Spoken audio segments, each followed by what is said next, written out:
Ohio is spending $1 billion a year fighting the war on opioids, and you're fronting the bill. Medical treatment is the biggest ticket item in that budget, with more than half going towards salaries.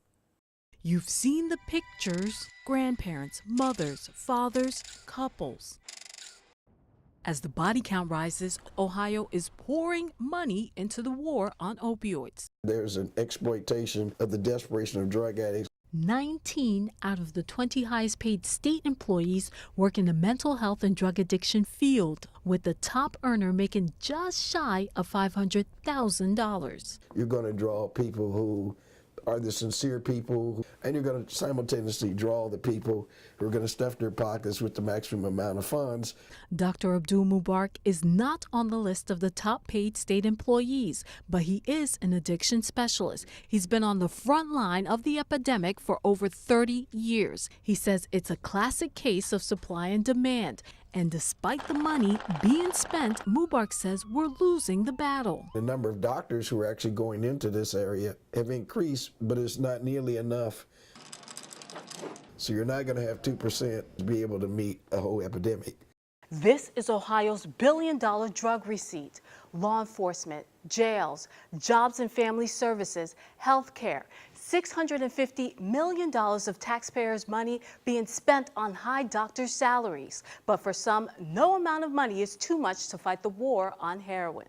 I don't know that life will ever be the same. Richard Comfort walks the hallways of this treatment center he opened 2 years ago to help his daughters. I passed my first drug test on Monday. Congratulations. We were there listening to recovering addicts talk about their journey to sobriety. I don't feel like I'm going to relapse.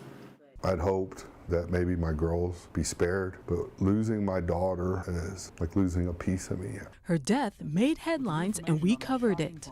Just before noon on April 13th, first responders found her body in the 1600 block of North Kiwi, the victim of an apparent overdose. There's no moment go by that I don't think about her, and I miss my princess. Now he's wondering, are all the salaries, plans, and campaigns even making a dent in the opioid crisis? I went to Columbus to ask state officials if they believe it's working. You have law enforcement saying you can't arrest your way out of this crisis. Are we trying to spend our way out of it? There's no silver bullet answer to this challenge. I think it's really multifaceted. Every Ohioan is someone's son or daughter, oftentimes someone's parent. To try to save a life, if we are able to do so, means that that person may have another chance at treatment and recovery. I don't believe anybody has to lose their life to this. This year, the state passed legislation to shut down pill mills from cranking out pain medication. It also allows for for-profit providers to establish treatment centers in areas that need it the most. For the full breakdown of how your tax dollars are being spent in the war on heroin and a list of the top 10 paid state employees, visit our website at WDTN.com. Charlisa Gordon, 2 News, working for you.